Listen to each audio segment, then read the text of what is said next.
Hi dear students, in the last class we have seen how pH value plays major role in our life, and also we have discussed about universal indicator. So in today's class we will learn more about salts. Okay, and you're going to learn about pH of salts, common salt and uses of common salts. Students, so far now you have learnt about the pH of acid and base, right? Like how they are strong and the strength of acid and base. But do you know the pH of salt? How to be known the salt is acidic, basic or neutral?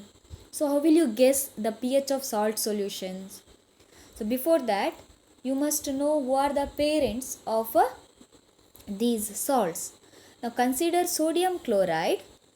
Its pH is 7. So what do you mean by this? So how does sodium chloride is formed?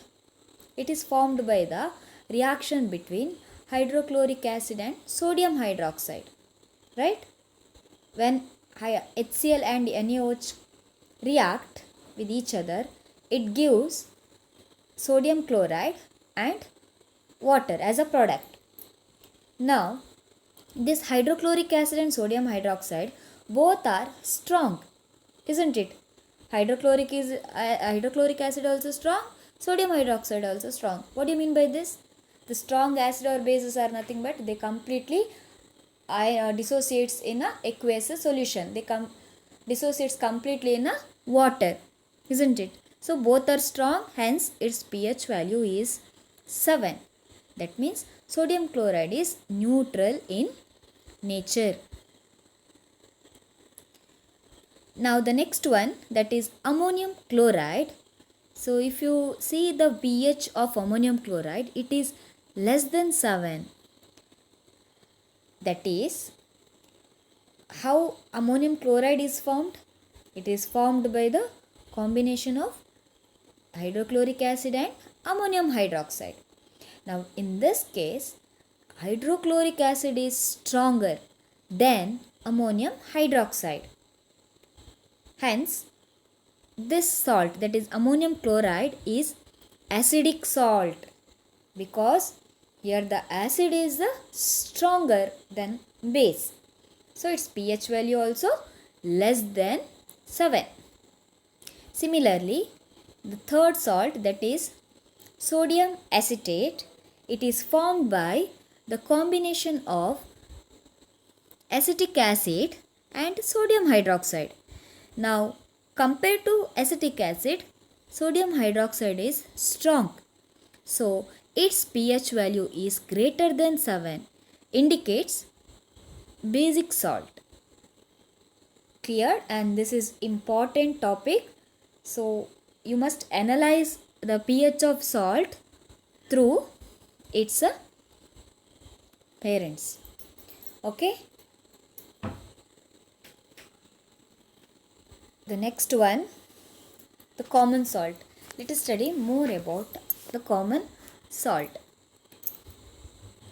So by now you have learned that the salt formed by the combination of hydrochloric acid and a sodium hydroxide solution. This is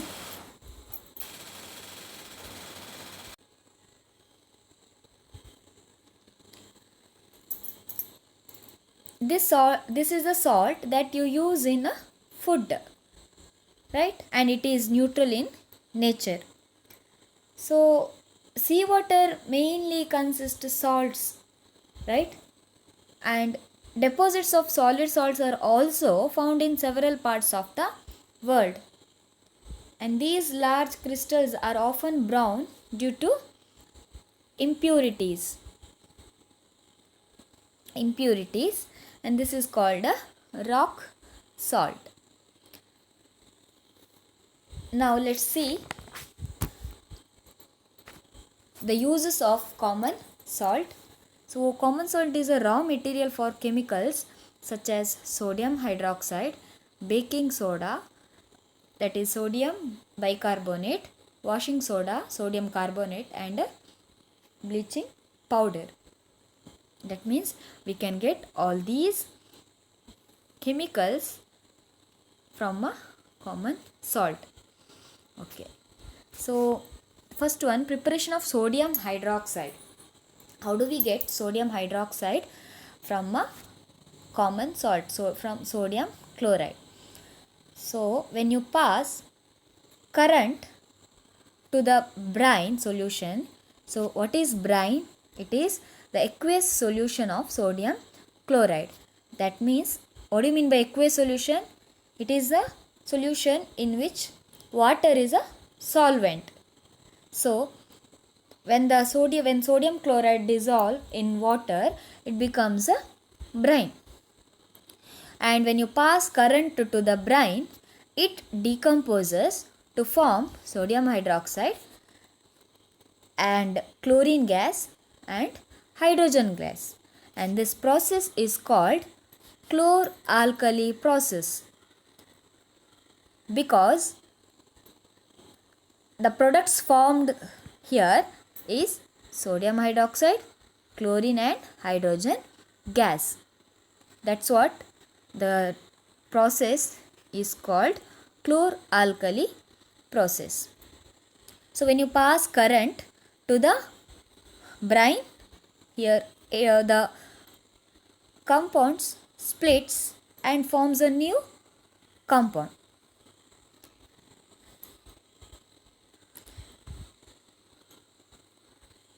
Okay, here chlorine gas evolved through anode and hydrogen gas is tapped out through cathode. Okay, as you know, chlorine is a negatively charged ion and it attracts towards a anode, whereas hydrogen is positively charged ion, it attracts towards a cathode, and chlorine is given off at anode, hydrogen is tapped out through cathode, and sodium hydroxide is formed near the cathode. Remember, chlorine is removed through anode, hydrogen is tapped out through cathode, and sodium hydroxide collected near the cathode. Okay, I repeat, chlorine gas is given off at the anode and hydrogen gas is at the cathode. Sodium hydroxide solution is formed near the cathode. Now let's see the uses of each products. First one, chlorine gas. It is used for water treatment and it is used in swimming pools as a disinfectant, that is to kill the germs, and it is used for manufacture of PVC, CFCs, bleaching powder and pesticides. Remember at least 2 points important, and then let's see the uses of hydrogen gas. So as we know, it is used as a fuel, and the next one, it is used in the manufacture of ammonia. Ammonia is nothing but fertilizer, and the last one is used for manufacture of ghee, that is margarine. That means it is used to make artificial ghee. The next is uses of sodium hydroxide. It is used for degreasing metals, then used in making papers, and used for manufacture of soaps and detergents, and used in artificial fiber industry. Okay, the next one, preparation of bleaching powder. The name itself, it indicates that it is used for the purpose of bleach, to bleach. Bleaching powder is produced by the action of chlorine on dry slaked lime. So chlorine gas, when you pass chlorine gas to calcium hydroxide, that is slaked lime, we get calcium oxychloride, and this is nothing but bleaching powder. Okay, So what is the chemical name of bleaching powder? It is calcium oxychloride. Remember, it is also called as calcium hypochlorite or calcium oxychloride.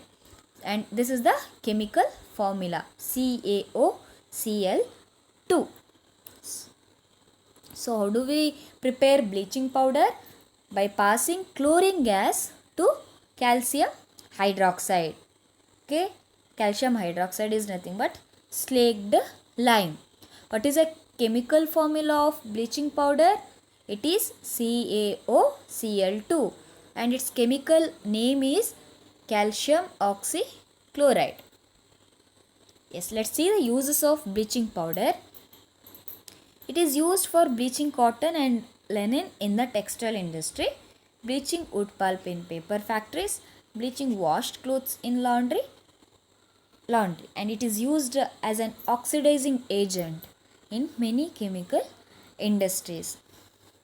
Then used for disinfecting drinking water to make it free of germs. To kill bacteria for foreign particles, use bleaching powder. The next one is baking soda. Baking soda, usually you might have heard about this baking soda. For cooking, in cooking we use this baking soda, right? So what is the chemical name of baking soda? It is sodium hydrogen carbonate. Its chemical formula is NaHCO3. It is also called as sodium bicarbonate. Baking soda is produced using sodium chloride. It is one of the raw material, as I told you in the previous slide. Okay, so when you pass carbon dioxide and ammonia to brine is nothing but sodium aqueous solution of sodium chloride. So when you pass carbon dioxide and ammonia gases to the brine, we get sodium bicarbonate or sodium hydrogen carbonate along with the ammonium chloride. Okay, so these reactions are very important. So how do we get baking soda or sodium hydrogen carbonate? When we pass carbon dioxide and ammonia to brine, we will get sodium hydrogen carbonate and ammonium chloride. Okay, let's see the effect of heating baking soda. When baking soda is heated during cooking, sodium carbonate is formed. So how do we get sodium carbonate from sodium hydrogen carbonate? See the difference. Sodium hydrogen carbonate or baking soda consists in chemical formula is NaHCO3, whereas sodium carbonate it is Na2CO3, and this is called as a washing soda. Okay, remember. So when you heat baking soda, we get sodium carbonate along with water and carbon dioxide gas. Okay, uses of a baking soda. Baking soda is used in manufacture of a baking powder. So usually in bakeries they use baking powder to make cakes or bread. Why do they use baking powder? Because to make it soft and spongy. Yes. So baking soda is used in the manufacture of baking powder. So baking powder is nothing but baking soda plus acid. Okay, that is mild acid. So when baking powder is heated or mixed in water, the following reaction takes place. That is, so see, this is baking soda. Okay, NaHCO3. You can see the reaction. See, NaHCO3, that is baking soda. When you heat baking soda with the acid consists hydronium ion. It gives a carbon dioxide gas and water, so sodium salt of acid. Because of this carbon dioxide, that cake or bread they rises and it becomes soft and spongy. Okay, because of this carbon dioxide, remember this point, important. Carbon dioxide can cause bread or cake to rise, making them soft and spongy. So many application level questions comes from this part. So this is very, very important. The next point, it is used in antacid to neutralize the excess acid in the stomach and provide relief. So antacid, can you give an example for antacid that we discussed in the previous class? That is milk of magnesia. Very good. It is used in soda acid fire extinguisher. To put off the fire, we can use baking soda. So these are the uses of baking soda. The next one, washing soda. So washing soda is chemically sodium carbonate. So baking soda is sodium bicarbonate. Washing soda is sodium carbonate. And its formula is Na2CO3 10H2O, that is decahydrate. So we will discuss in the next slide about this decahydrate. So how do we prepare washing soda? Yes, when baking soda is heated, sodium carbonate is produced. Recrystallization of sodium carbonate gives washing soda. So uses of washing soda. Washing soda is used in manufacture of glass, soap and paper. It is used in the manufacture of sodium compounds such as borax. It is one of the sodium compound. You can see in the picture. It is used as a cleaning agent for domestic purpose. It is used for removing permanent hardness of water. So these are the uses of washing soda. Okay, now the last topic in this lesson, that is crystals of salts. So have you seen copper sulfate salt? It is blue in color. Usually copper sulfate crystals which seem to be dry, it contain water of crystallization. See why it looks in blue color? Because it consists water. Okay, so when we heat the crystals, this water is removed and salt turns white. When we heat same copper sulfate crystal, it turns into white color. And when you moist it again, that means when you add water to this white color crystal, it turns into blue copper sulfate. Okay, and this is called crystallization. So what is crystallization? It is the fixed number of water molecules present in one formula unit of salt. Okay, water of crystallization means the number of water molecules present in a salt. Now copper sulfate, it is just not only CuSO4. Though it looks like dry, but it consists 5 molecule of water. Okay, and it is called copper sulfate pentahydrate because it consists 5 water molecules. Similarly, sodium carbonate, it is Na2CO3 10H2O, that is sodium carbonate decahydrate. It consists 10 water molecules.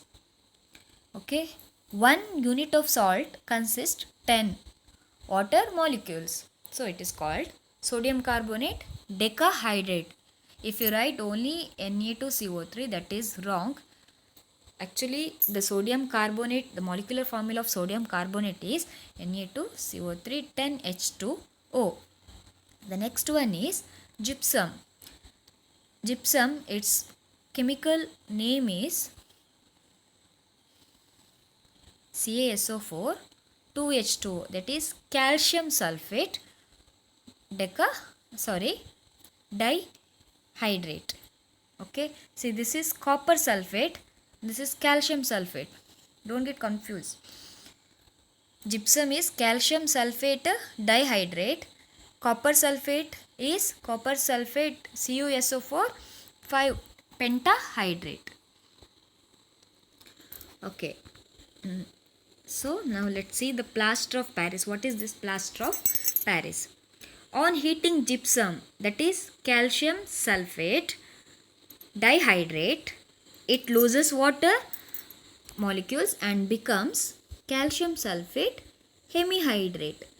CaSO4 2H2O changes into CaSO4 half H2O, that is hemihydrate. This is called plaster of Paris, POP.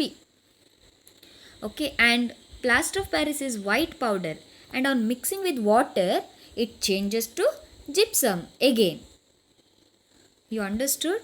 When we heat gypsum, it changes into POP, plaster of Paris. When you add water to POP, again it turns into gypsum salt. Let's see the uses of plaster of Paris. It is used by doctors for supporting fractured bones in the right position. As you can see in the picture. So usually doctors use this plaster of Paris when the bones are when the bones breaks, use in plaster of Paris in that position. Then it is used for making toys and used for making materials for decoration. For the decoration purpose we use this POP, and it is used for making surface smooth. So finally we are at the end of the class, and we have learnt about pH of salts, importance of common salt, and preparation of salt, and uses of salts. Thank you.